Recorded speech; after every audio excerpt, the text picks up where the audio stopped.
Discipline Equals Freedom, Field Manual by Jocko Willink. Picture this, a man who beats the sunrise every single morning.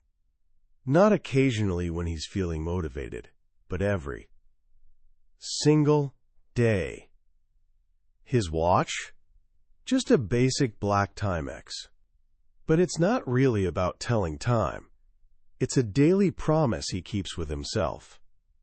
This is the same guy who led Task Unit Bruiser, the most decorated special operations unit from the Iraq War, through the absolute chaos of Ramadi's streets. Meet Jocko Willink. He's not here to pump you up with feel-good mantras or sell you some miracle morning routine. Actually, his message is the complete opposite. It's raw, it's uncomfortable, and it was forged in actual combat. Millions of people have latched onto this philosophy because it cuts through the noise with a simple, brutally honest truth about personal accountability and relentless work. Discipline Equals Freedom, Field Manual isn't just another self-help book collecting dust on your shelf. Think of it more like an operating system upgrade for your entire life. It's basically you declaring war on everything holding you back. The laziness that keeps you in bed, the excuses that roll off your tongue, the procrastination that steals your dreams. Now I know what you're thinking. This sounds pretty hardcore, maybe too hardcore for me. Fair enough. But here's the twist that makes this whole thing fascinating. What if all this extreme discipline isn't actually about restriction at all? What if it's actually the secret door to real freedom? That's the beautiful paradox sitting at the heart of this book. By the time we're done here today, you're going to understand not just what Jocko's saying, but why it matters. You'll see how battlefield lessons translate to winning the war against your own worst habits. You'll walk away with concrete steps you can take, literally starting today, to stop procrastinating, take control of your scattered thoughts, and start building the life you've been putting off. This isn't about turning you into a Navy SEAL. It's about making you the commanding officer of your own existence. So get comfortable, and let's dive in together. So where does a philosophy this intense actually begin? For Jocko, there's no complicated origin story or mystical revelation. It starts with one question people keep asking him: why? Why the insane wake-up times? Why push yourself so hard? Why live like this? For years, the answer was straightforward. He was preparing for war. Somewhere out there, an enemy was doing the same thing. Training, planning, getting ready for the day they'd meet on the battlefield. When that day came, Jocko wanted to be ready. Mentally sharp. Physically dominant. Emotionally unbreakable. He trained his men the same way, with that same unforgiving intensity. And when the moment arrived, they were ready. They fought. They won. But then one day, the war ended for him. No more missions. No more men to lead into combat. So what drives him now? This is where the philosophy gets its soul. It's not about him anymore. It's about the ones who didn't make it home. Mark Lee, Mike Monsoor, Ryan Job. He speaks their names like a prayer. He carries their sacrifice with him every day. His freedom, every breath he takes, was purchased with their lives. So he refuses to waste it. He's going to live a life worthy of what they paid. Every second matters. He won't let them down. Right there. That's the beating heart of everything. Discipline isn't punishment. It's tribute. It's the deepest form of gratitude for the gift of being alive. Most of us spend our time hunting for shortcuts, life hacks, the easy button. Jocko's here to tell you that's all smoke and mirrors. The shortcut doesn't actually take you anywhere worth going. The easy road? It leads straight to weakness and a life full of what-ifs. If you want to be stronger, sharper, faster, healthier, better, if you want to be truly free, there's only one path. The disciplined path. It's the foundation of every good quality you admire. It's what crushes the 1,000 excuses your brain manufactures daily, that little voice whispering, "Not today. You're tired. Tomorrow's better."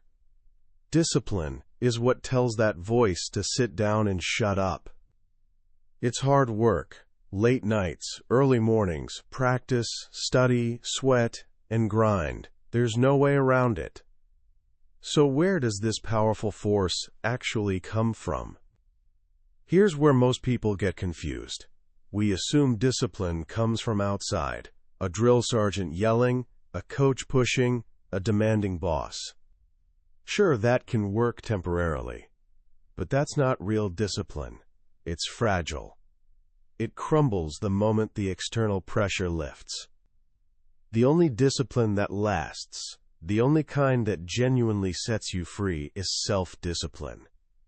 And the clue's right there in the name. It comes from yourself. From you. It starts the moment you make a decision. The decision to be better, to do more, to be more. If you don't think you're disciplined, Jocko says it's simply because you haven't decided to be, yet. It's a choice. You make the decision, commit to it, and embrace its power. When you do, it'll make you stronger, smarter, healthier, and better than anything else possibly could. Most importantly, it'll make you free. This all sounds great in theory, right?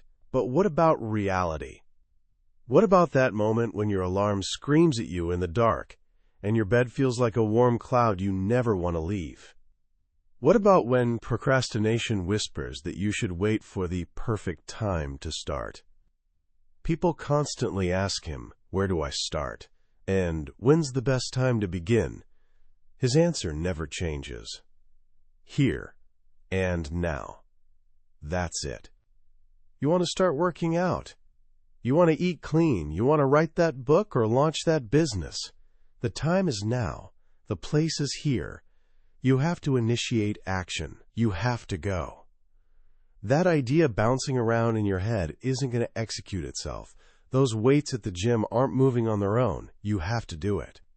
And you have to do it now. So stop overthinking it. Stop researching forever. Stop making endless pro-con lists. Take the first step. Make it happen. Get after it, here and now. This brings us to one of the most powerful ideas in the entire book, mind control. When you hear those words, you probably think of hypnosis or manipulation. But that's not what Jocko means. He's talking about controlling your own mind. Your mind is a machine, and you're the operator. People ask him, "How do I get tougher?" His answer, "Be tougher." How can I wake up early? Wake up early. How can I stop eating sugar? Stop eating sugar. Sounds almost too simple, right? But that's exactly the point. You control your mind. You just need to assert that control. You need to decide that you're in charge. He frames it in a powerful way. He says feelings like weakness, laziness, sadness, and frustration, they don't get a vote. Let that sink in for a second. Your negativity doesn't get a vote. Your temper doesn't get a vote. You're declaring martial law on your own mind. You impose what you want: discipline, power, positivity, will. Don't let your mind control you. Control your mind. And once you've got it under control, you can set it free. Now you might be thinking, this guy sounds like he's made of steel. Does he even have weaknesses? He tackles this head on. He says, "I am nothing but weakness." He admits he's not naturally strong, fast, or brilliant. He gets emotional over silly things. He eats junk sometimes. He procrastinates. He cares about stuff that doesn't matter. His ego gets too big. He is weak, but he doesn't accept it. He refuses to believe this is who he's stuck being forever. He's fighting, always fighting, scraping, kicking, clawing at those weaknesses to change them. Some days he wins, some days he doesn't. But every single day he gets back up, clenches his fists, and moves toward the battle. He fights to be just a tiny bit better today than yesterday. This isn't about perfection, it's about staying in the fight. And that fight faces one of its biggest tests in dealing with stress. We all feel it. Work, relationships, money, family. It can feel crushing. Jocko's first advice for handling stress is to gain perspective. Imagine what soldiers faced on the beaches of Normandy, in Vietnam's jungles, or Korea's frozen mountains. Humans can withstand almost unimaginable stress, and so can you. First step, detach. Step back from the problem. Most stress comes from things you can't control. If you can't control it, you need to accept it. Don't burn energy stressing about it. If the stress is something you can control, and you're doing nothing about it, that's not stress. That's just lack of discipline. Take ownership. Fix the problem. But what about stress you can't control? The chaos life throws at you? You have to embrace it. Turn it into fuel. Use it to make yourself sharper, more alert, more effective. Use the pressure to learn and evolve. Don't fight stress. Use it. This leads to what he calls destroyer mode, that unstoppable berserker overdrive. He says it comes from balancing two opposing forces, emotion and logic. When logic says you can't go on, when your body is broken and the math doesn't add up, that's when you tap into emotion, your anger, frustration, fear. You channel it into one defiant thought. I don't. Stop. And when your feelings are screaming you've had enough, that you're going to break, you override that with cold logic, a simple, calculated decision. I don't. Stop. You fight weak emotions with logic, and you fight the weakness of logic with emotion. In that balance, you find the strength to never quit. This never-finished mentality is something he drilled into his SEALs. During training, he'd attack his platoons hardest after the primary mission was done. When the men were tired, heading back to base, their minds already on rest. That's when the real attack came. He wanted to instill one crucial mindset. It is never finished. You always have more to do. Another mission, another task, another goal. The enemy is always waiting, watching for that moment of weakness when you finally relax. So don't be finished. Be starting. Be alert. Be ready. Be attacking. Be relentless. Let the enemy rest. You don't stop. You don't rest. Not until the enemy is completely destroyed. And even then, you turn inward and use the opportunity to improve yourself. This philosophy of discipline touches everything. It starts with waking up early, yes, but that's just the beginning. It's working out every day. It's eating the right foods to fuel your body properly. It's disciplining your emotions to make sound decisions. It's controlling your ego before it controls you. It's facing your fears so you can conquer them. Discipline means taking the hard road, the uphill road. It can feel like your worst enemy, but in reality, it's your best friend. It'll take care of you and put you on the path to strength, health, happiness, and ultimately, freedom. Of course, walking this path means fighting some deeply ingrained instincts. One of the most dangerous is that little voice saying, "You've had enough. You gave it your best shot. You can rest now." Jocko says this instinct is a liar. It's your ego's defense mechanism, giving you a comfortable place to hide, where failure gets excused. It tells you it's okay to settle, okay to give up. You have to fight that instinct, crush it. If you need to retreat, make it a logical, tactical decision to regroup and attack again. Don't let it be a surrender based on the instinct of defeat. Replace it with a new instinct, one that says, get up, go, fight on. Make that your gut reaction to adversity, and nothing will block your path. But what about those days when you're just not feeling it? When you're exhausted, burned out, sick of the grind? What does Jocko do on those days? He goes anyway. He gets it done. Even if he's just going through the motions, he goes through the motions. That feeling might signal you need a break. But don't take today off. Wait until tomorrow. Don't give in to immediate gratification. Procrastinate on your procrastination. Chances are, when tomorrow comes, you'll realize that desire to rest was just weakness. It was the path of least resistance calling. And by going through the motions, you stayed on the disciplined path. You stayed on what he calls the war path. The war path is a path of war. War against enemies, yes, but also war against your own weaknesses. It's about preparing, sharpening your sword, maintaining uncompromising daily discipline in everything. It's war against weakness, so it leads to strength. It's war against ignorance, so it leads to knowledge. It's the path of fire and adversity, which is why it leads to freedom. And ultimately, it leads to peace. A huge part of this daily battle is what you put in your body. Jocko has a chapter called Sugar-Coated Lies, and it's one of the most direct sections in the book. He talks about those donuts in the break room, the cookies, the cake, the soda. He calls them what they are, poison. That junk doesn't fuel you, it kills you. It makes you weaker, slower, dumber, and deep down, you know it. But the lies we tell ourselves are so convincing. It's free. There's nothing else. I'll start my diet tomorrow.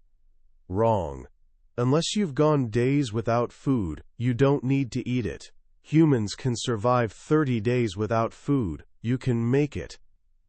When those foods call your name, he says get angry, get aggressive, stand your ground and say no. He calls it holding the line.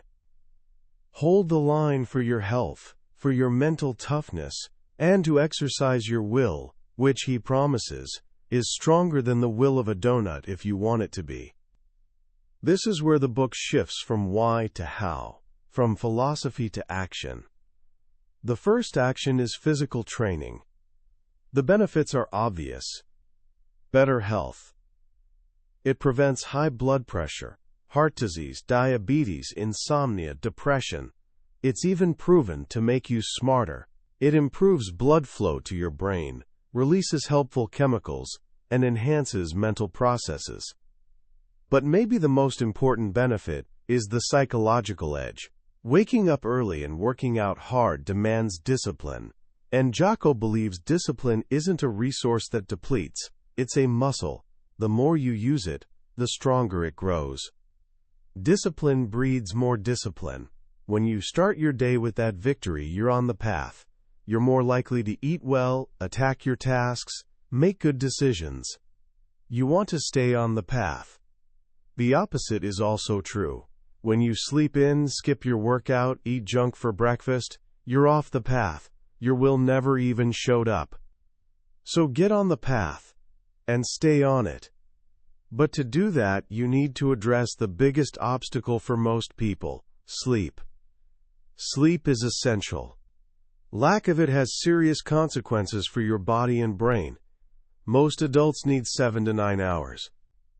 Jocko is one of those rare people who genetically need less, but he emphasizes that being in good physical shape and eating clean helps him need less sleep too. So how do you get enough sleep and still wake up early? The answer is painfully simple. Go to bed earlier. If you go to bed at 10 p.m. and wake at 5 a.m., that's 7 hours. If you go to bed at 9:55, you can wake at 4:55 and beat the enemy. The world belongs to you when you're up before everyone else. No traffic, no distractions, just you. He offers practical tips for falling asleep earlier. First, get tired. A hard morning workout will help you crash faster at night. Second, turn off the screens. The light messes with your brain, and the content is designed to hook you. Don't take the bait. Third, read. It relaxes your mind and makes you smarter. If the book's too exciting, grab a boring one. And most importantly, the key to sleeping early is waking up early. It might be rough tonight, but it makes tomorrow night easier. Even if you only get 5 hours of sleep, still wake up at your target time. You'll be tired during the day, which is good. It means you'll be ready for bed on time that night. He also talks about the power of martial arts. He believes everyone should train in martial arts, not just for self-defense, but for the profound lessons it teaches. He breaks it down into grappling, striking, and weapons. He says the ultimate self-defense is being smart and aware, avoiding dangerous situations in the first place.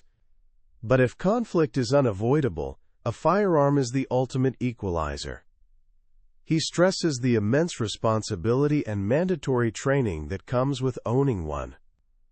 For unarmed combat, he gives a practical, no-nonsense breakdown. Forget the theories and emotional attachments people have to specific styles. We have decades of evidence from the UFC, combat, and street fights about what actually works. He recommends starting with Brazilian Jiu-Jitsu. Why? Because most fights end up in grappling. Not learning Jiu-Jitsu because you don't want to go to the ground is like not learning to swim because you don't want to go in the water. It's the best way to handle that environment. It's also incredibly complex and cerebral, a never-ending challenge. Next, he recommends boxing. With just 2 weapons, your left and right hand, you learn footwork, angles, and how to deliver and avoid strikes. Then Muay Thai for its devastating arsenal of elbows, knees, and shins, and wrestling for its unmatched ability to control a fight's position. But the benefits go way beyond physical techniques. Martial arts get you comfortable being uncomfortable and fighting through it. It's a mental and physical grind. If the martial art you're training is easy, it's probably not doing you much good. Finally, he addresses the practical side of fueling this machine, diet. He advocates for a diet our bodies evolved to eat over millions of years, not the modern diet we've only had for about 10,000 years. He calls it the Paleolithic or caveman diet. Essentially, eat meat, fish, eggs, vegetables, nuts, and some fruits and dairy. Don't eat grains, potatoes, refined sugar, and processed oils.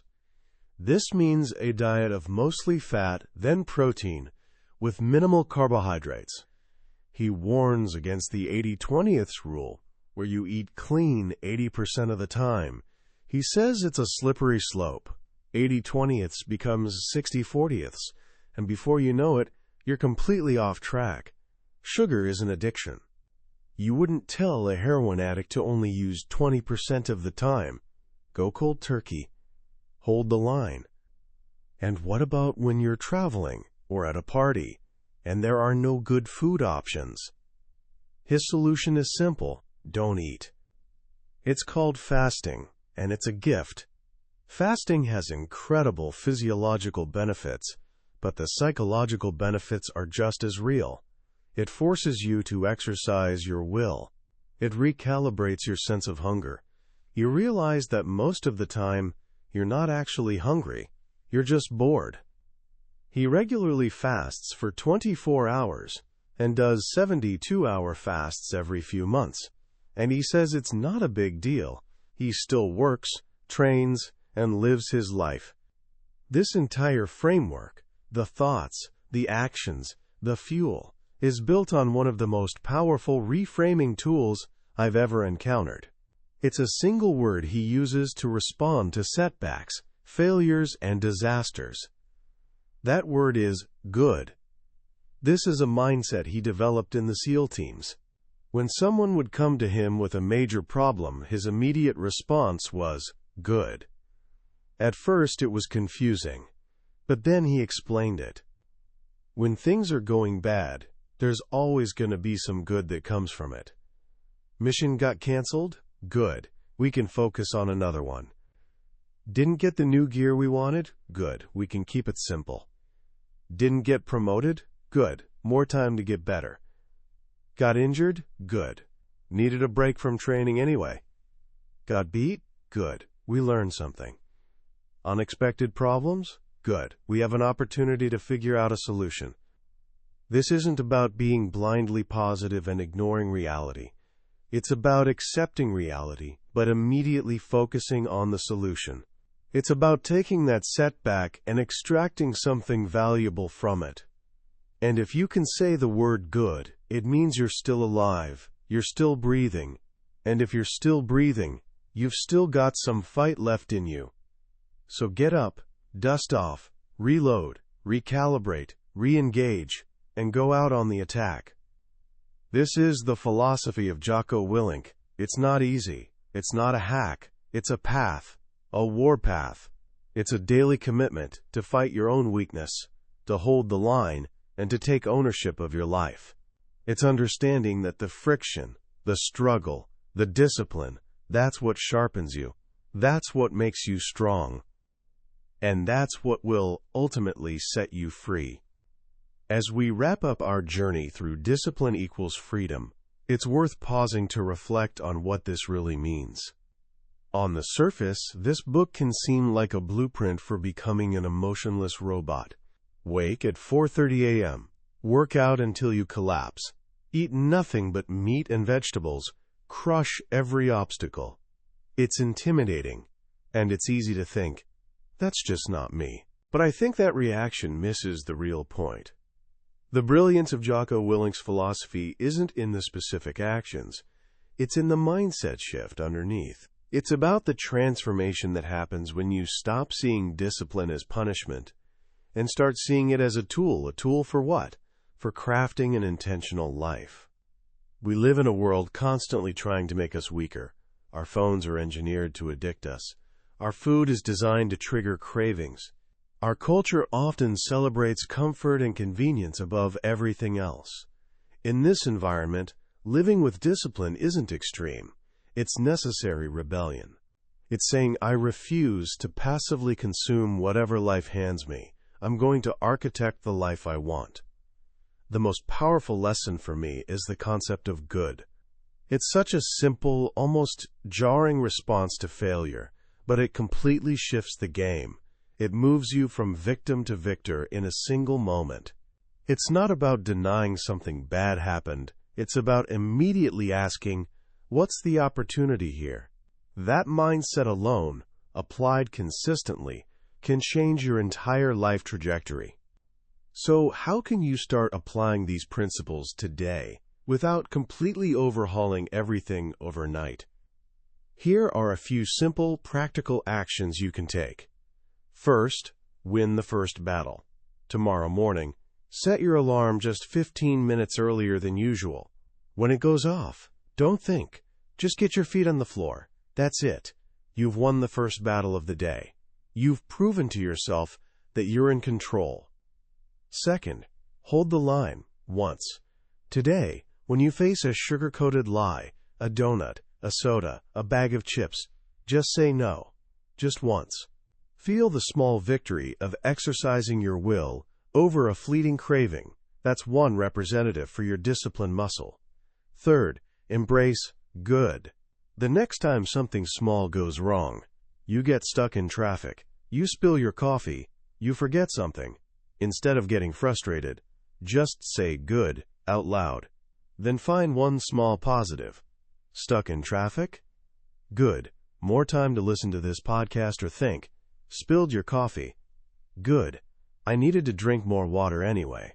It'll feel weird at first, but it trains your brain to hunt for solutions instead of dwelling on problems. This book isn't about becoming Jocko Willink. It's about becoming the best version of yourself. And that journey doesn't begin with a giant leap. It begins with one small, disciplined step. That was a summary of Discipline Equals Freedom, Field Manual by Jocko Willink. We've certainly hit the highlights today, but I'll be honest with you. A summary is just a map. The real magic happens when you explore the territory yourself. It's in those quiet reading moments when a particular story or simple phrase hits you in an unexpected way. This overview is designed to help you decide if this book deserves your time. If anything we've talked about has sparked something in you, I encourage you to grab a copy. Reading it isn't just about learning. It's an experience that can genuinely change how you see yourself and the battles you face every day. The link to the book is in the description. Also, if you found this journey valuable, please consider liking this video and subscribing to the channel. That way, you won't miss our next deep dive into another life-changing book from the billionaire's bookshelf. Let's keep learning and growing together.